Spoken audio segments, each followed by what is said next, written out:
Thank you very much. It's a joy for me to be here, finally, in this very strategic and important network here at ELF. So it's good to be here. Mission is, of course, at the very heart of ELF, and it is at the very heart of the Christian faith. So it's great to be here. And the topic we have in front of us is the secular as a global challenge in mission. And of course, secularism, we think about it particularly as a European phenomenon. But I think that is a huge mistake. It is and will become much more of a global challenge. What I will try to do here is first to describe what has happened in Europe, secularism in Europe, and then give some input to what I think we should have, what kind of perspective we should have in terms of the global situation in mission.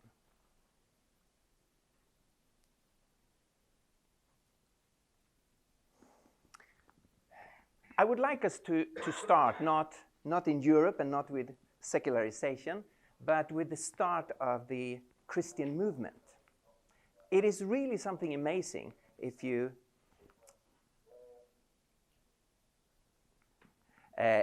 think about the start of the Christian movement.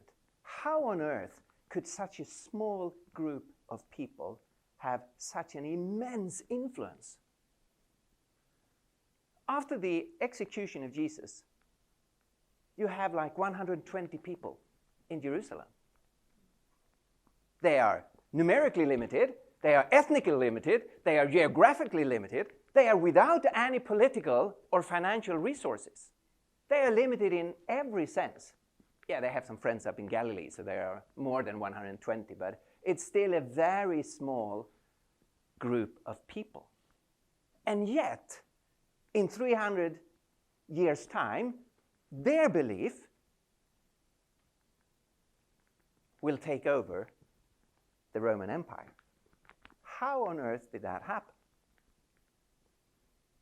Now, of course, we have a very clear answer.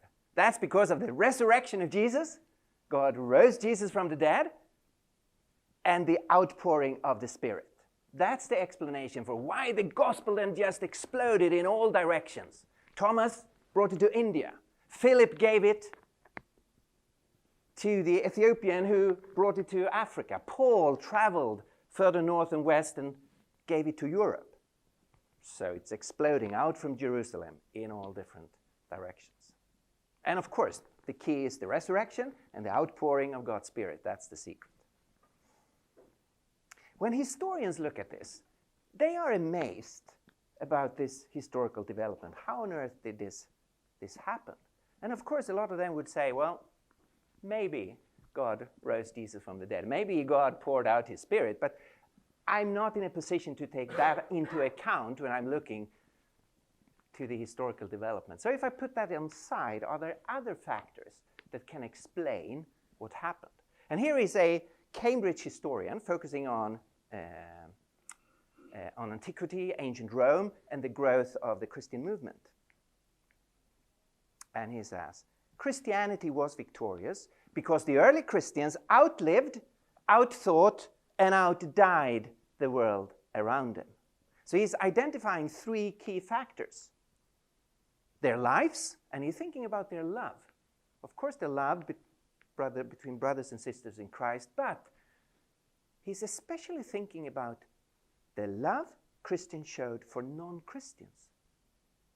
This was unheard of previously. Everyone knows about loving your own family or tribe or group. But why should you care for people that do not belong to your group? And this was so typical for the Christians. They showed compassion and love for the poor, for the sick, for the lonely, for the dying, for the disabled, regardless of who they were. Writers in antiquity are commenting on this. What's wrong with this group? Why are they doing this? So the love. Secondly, he's highlighting the thinking. Not that Christians were brighter or had a higher IQ than anyone else. We are as stupid as all other people on earth. But the message of the Christian faith was truer and more relevant, and Christians were prepared to use their minds in presenting the gospel and arguing for its truth. So they argue with the synagogue, with Jews who said a crucified person cannot be the Messiah. They argued with Greek and Roman philosophers. And they argued with the Roman authorities. And they won the arguments. This is about apologetics. And they outdied. And we heard such a powerful story this morning about martyrdom. And this is the third factor this historian is identifying, the way Christians died. When they were persecuted, the Roman power said, obey, or we will take your life. And the Christians responded, but we are not living for our own lives. We live for Jesus Christ. And they died in a way they had not seen people die before.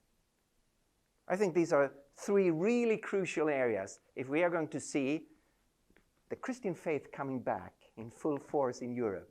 These are three key things. I'm not saying they are the only. You can add other things to the list, but I think they are really important. So, the gospel spread.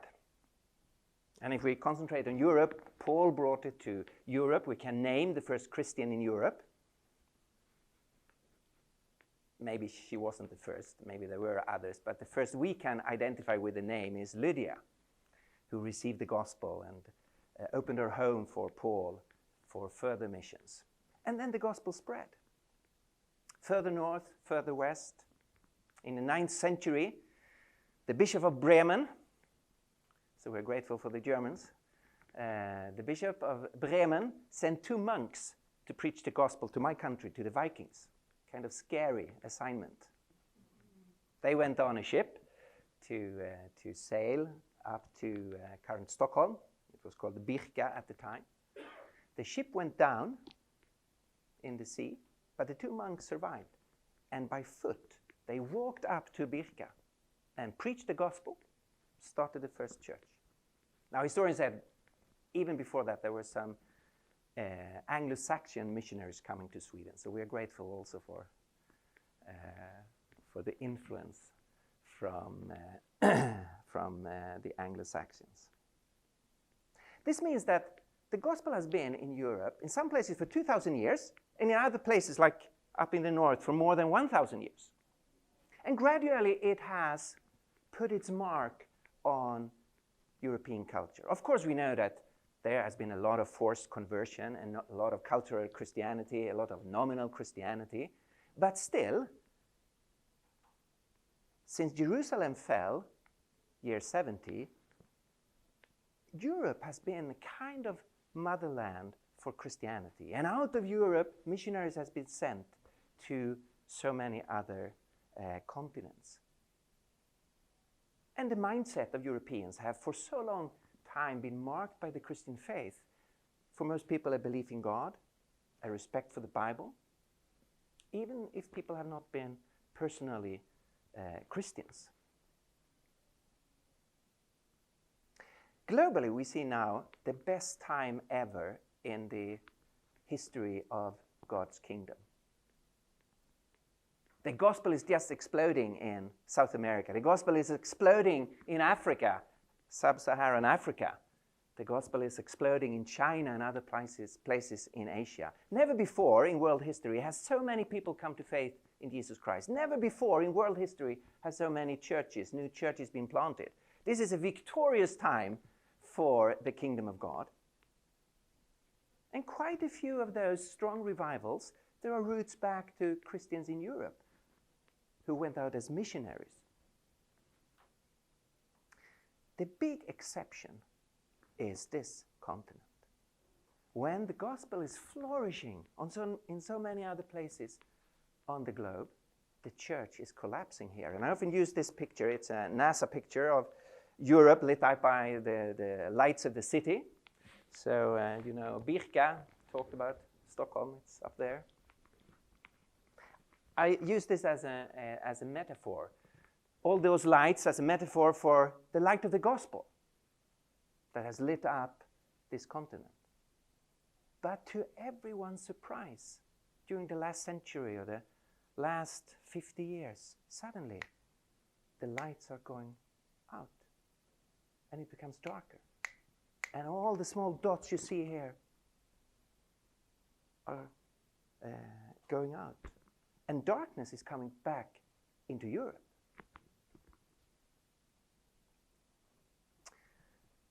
The Spectator, June 2015, had this very provocative article. 2067, the end of British Christianity.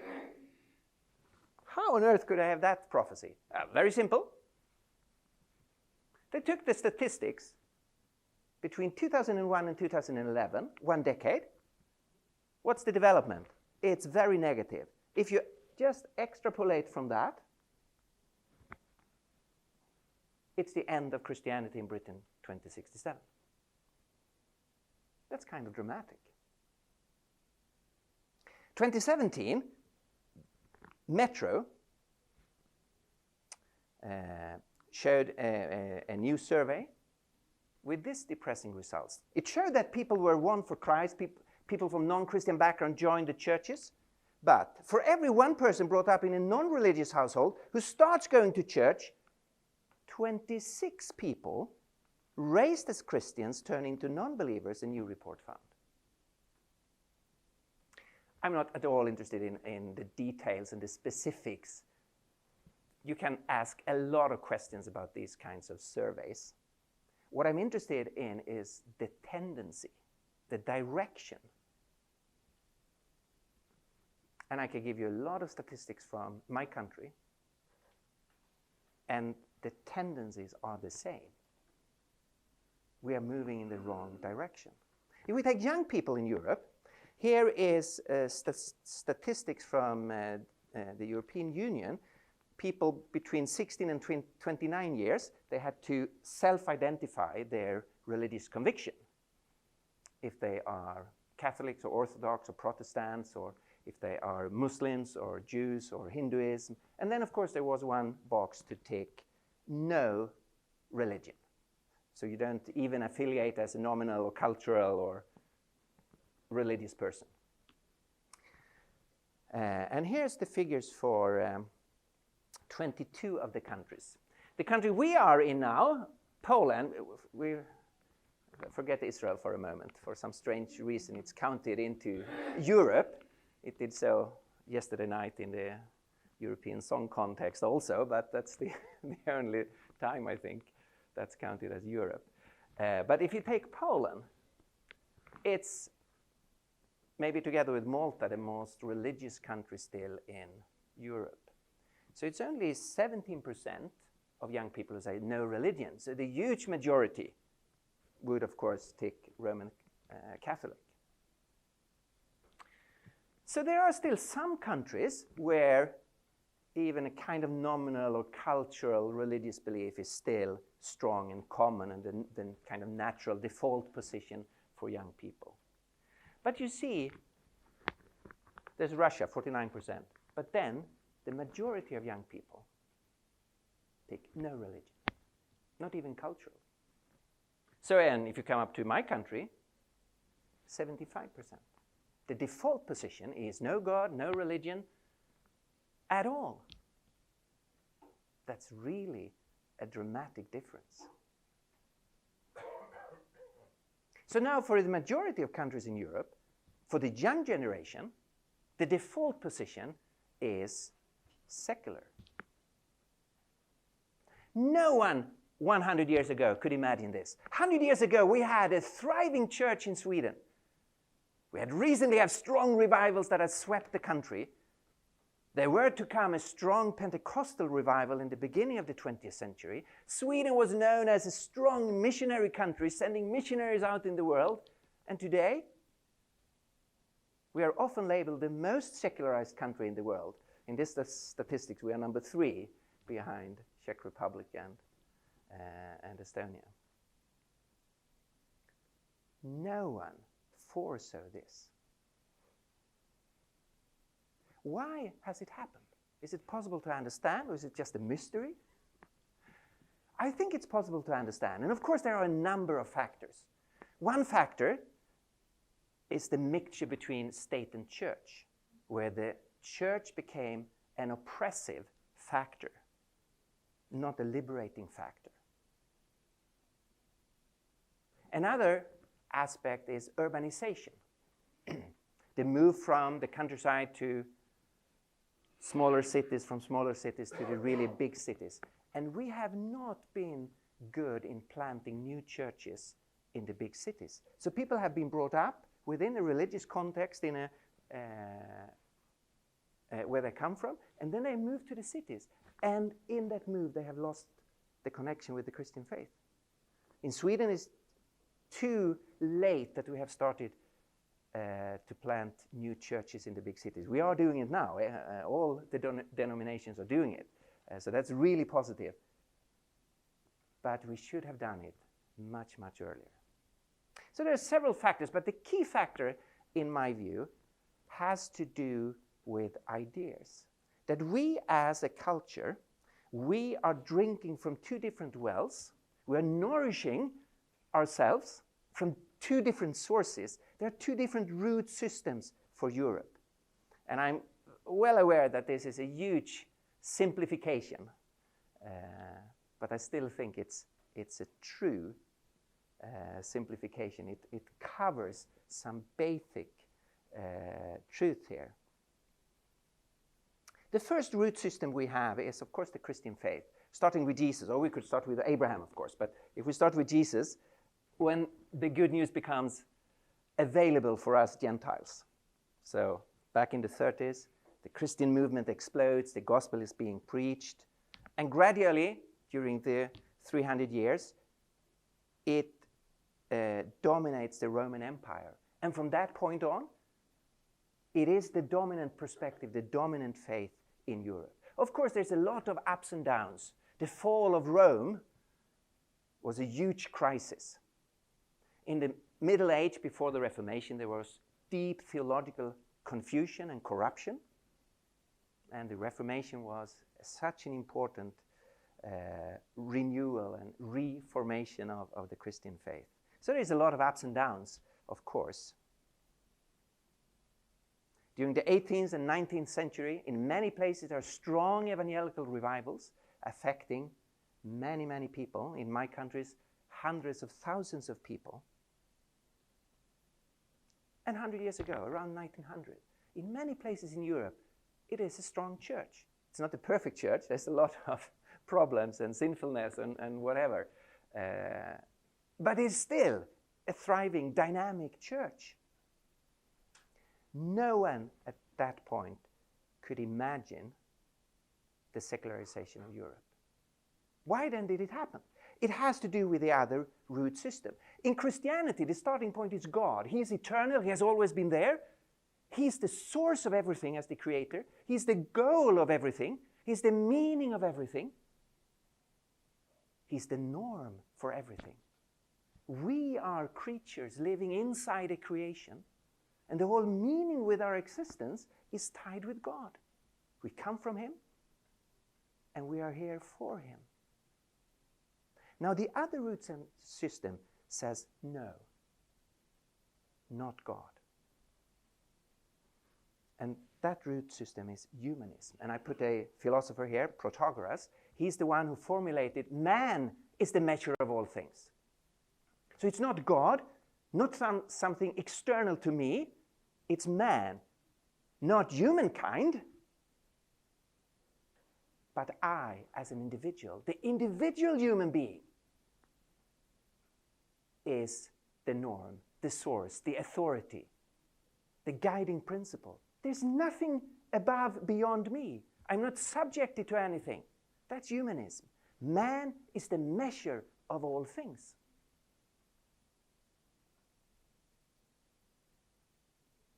You wonder why in Europe we now have these strange tendencies that people say, I'm not my biological age. I can define my age myself. I am not my body. I may look like a male body, but I'm actually female. That is the full consequence of humanism. Man, I am the measure of all things. I'm the measure of my own age or sex or gender or whatever. Okay, humanism. You find it back amongst the old Greeks. Well, we find it back in Genesis 3, of course. During the Renaissance, thinkers in Europe come in contact with humanism, starting to read the Greek philosophers in the original language, ad fontes, back to the sources. They are inspired by some of the perspectives on humanity, but they're still Christians and they still start with God. But during the Enlightenment, the elite in Europe deliberately rejects Christianity and affirms humanism. It is, of course, a process. First, people say, well, sure, there is a God, otherwise we cannot explain the universe. But he is not active, he's not involved, he has left us. We are on our own. And soon, God does not even exist. So it goes from deism to atheism. From the beginning, this does not affect Europe. On the ground, there will now be great revivals. People still believe in God, have respect for the Bible. But the elite has changed the root system. And what has happened is that what the elite did during the Enlightenment has now trickled down and taken over the mindset of the European people. So in my view, Enlightenment is the key event if we're going to understand Europe today. We need to have this long perspective of man being made into the measure of all things. Of course, church leaders saw this happening, but basically there were two responses, both of them mistaken. So from the church side, the first response to the Enlightenment thinking was for some leaders to accept the basic outlook of the Enlightenment and start to adjust their own theology. That is what we call liberal theology. So they say, well, maybe God isn't involved. So maybe miracles can't happen. Jesus probably didn't walk on water. Of course, Mary wasn't a virgin. Of course, she had sex with someone. The resurrection cannot be a real, physical, bodily, real event. It needs to be a metaphor or reinterpreted as something that happened within the disciples. And it can happen to us, that we suddenly have a hopeful feeling. So they adjust their theology and dismisses all the supernatural aspects of Christianity and reduces the faith either to an existentialism, this is something that gives me hope, or to an ethic, we should love our neighbor as ourselves. That's it. That's the Christian faith. This has undermined so much of European Christianity. This is something to be learned for the rest of the world. Don't go down that road. Liberal theology has no grandchildren. It lasts for 1 or 2 generations and then everything dies out. Because there's nothing left of real Christianity. BBC had this last year. Resurrection did not happen, say quarter of Christians. People who self-identify as Christians, 25% of them says, Jesus did not rise from the dead, but I'm a Christian. That's the effect of liberal theology. The other response comes from the Bible-believing people, the evangelicals, the pietists, and later on from the Pentecostals and the charismatics. They gave another response. They, of course, wanted to retain the full content of the Christian faith, but they say, let us ignore philosophy. We are not in the business of discussing and arguing and doing intellectual, abstract things. Let's ignore this. What we are called to do is to preach the gospel and rely on the Spirit. Now, that's 100% right and true. We are to preach the gospel and rely on the Holy Spirit. But it was a huge, huge mistake to say, therefore, we should not engage in the intellectual discussion. So they left walk-over in the intellectual discussion. That worked for some time. But in the long term, it was a disaster.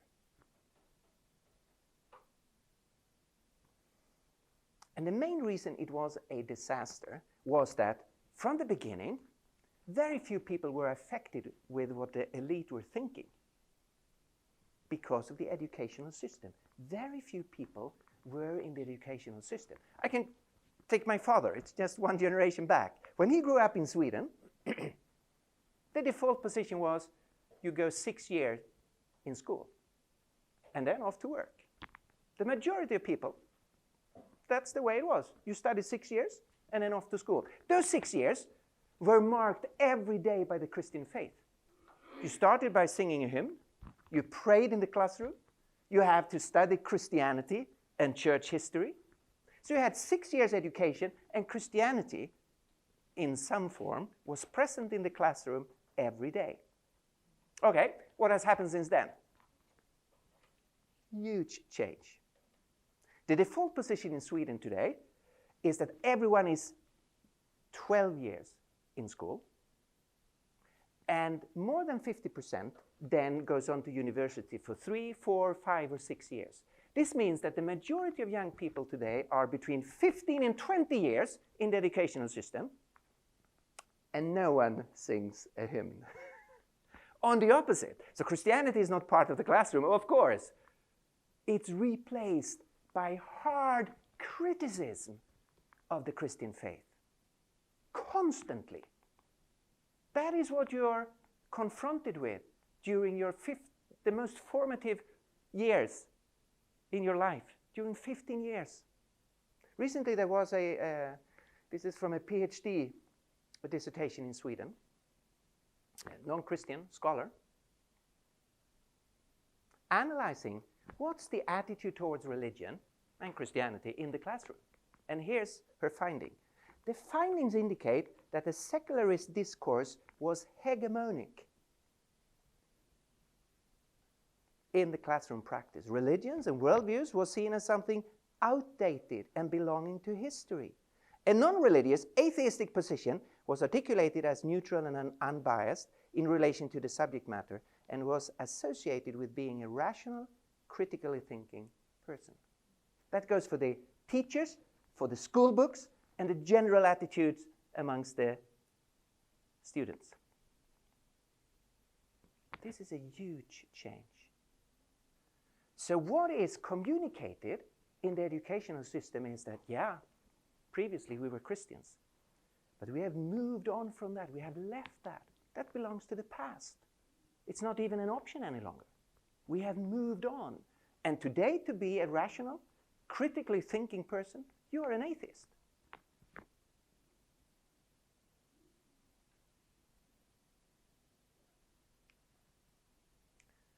What does this mean in good English?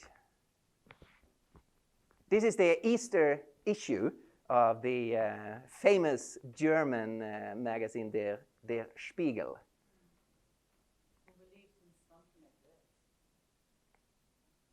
Why not even Christians need God anymore? Okay. This is the attitude. Who can believe this anymore? And not even Christians, people who identify, well, I'm a Christian. They don't need a God anymore. This is just something personal or cultural or whatever. It's not that there is a real God. This means that if you are a Christian, you come under severe pressure. Imagine you are growing up in a Christian family or in a relationship to the Christian church. Then, throughout your childhood and teenage years and youth, you will constantly hear two voices. One wonderful voice saying this: there is a God. There is a God who has created us. He wants us to exist. He loves us. There's meaning to our existence. He has shown his love to us in Jesus Christ. He has died for our sins. So we can approach him and ask for forgiveness. And we can become his children. Pray to him. He responds to your prayer. Read his words. He will guide you. He will encourage you. He will challenge you. He will speak to you. Have a big vision for your life. You can make a difference. Your existence is significant. And this life, this is just the beginning, a preparation for a fantastic future God is preparing. Okay, wonderful voice of meaning, of hope, of encouragement, of love. So very beautiful voice. But then, in reality, much more often, you hear another voice. Through the educational system, through internet, through your friends, you're just picking it up in the atmosphere. No, there's no God. We believe in God previously, sure. But science has shown us there's no God. Sorry to tell you, but we are alone. It's just a coincidence that we exist. There's no mind behind it. Do the best you can of your life as long as you have it. When you die, everything is just gone. And you become non-existent. No, it does not help to pray. No one hears you. That's just psychology. You feel a little bit better when you have formulated your worries with words. It's like talking to a friend. You release some psychological power. Come on. You cannot have a book from antiquity as your authority. Are you crazy? Those who wrote the Bible were ignorant people, filled with prejudices. You cannot submit yourself to a book from antiquity. Sure, there are some valuable things in the Bible. In a book with 1,000 chapters, of course, there is some gold in it. But to have it as your authority? Okay, that's the other voice. You see the pressure young people come under if they have a Christian background. This creates cognitive dissonance. Cognition has to do with the mind, thinking. Dissonance is when it's disharmony. You press the wrong keys on a piano. Cognitive dissonance is when you have ideas in your head that does not go well together, that creates dissonance, and that's painful. And the natural tendency for us human beings is to reduce the dissonance. And the only way to do it is to dismiss one idea to fully affirm the other. So this is like standing with one foot in one boat and another foot in another boat. And you can do that for some time. But sooner or later, the boats are going apart. Now this will be dissonance in the crowds in a moment. So you have a problem. And the only way to solve this problem is to move both your feet into one boat. That is what has happened in Europe during the 20th century. No one has shown people that it's possible to stand in the boat of the gospel, so they have moved to the secular boat. I would say that's one of the main reasons.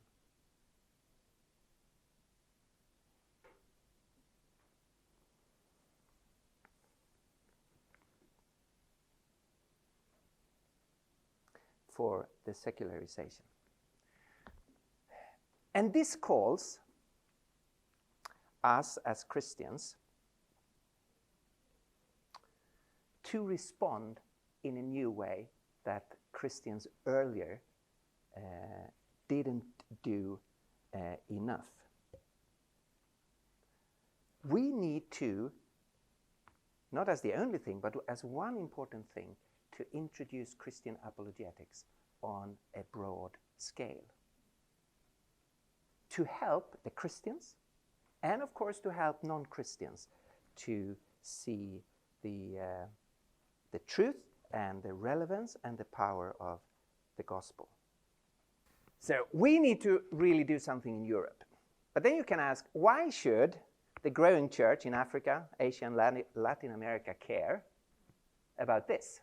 Of course, if they love us as their brothers and sisters in Europe, I hope they will care for our situation, and we need a lot of help. But I think also that Christian leaders all over the world needs to learn from our mistake in Europe.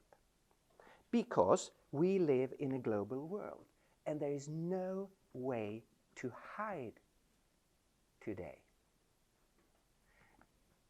On the other continents, the church is very much in the situation we were during the 19th century. You could ignore a number of the, or it felt like you could ignore a number of the intellectual questions because churches are flourishing, people are coming to faith. Why bother about those extreme things?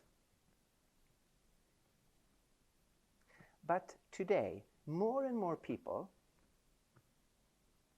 outside of Europe will go into education. They will have the same process we have had. People have more and more education. The brightest minds from other continents are sent to Europe. We receive much more international students than the US. People all over the world want to go to Oxford and Cambridge and Sorbonne and all the prestigious German universities, and they are infected by the virus that has destroyed the churches in Europe.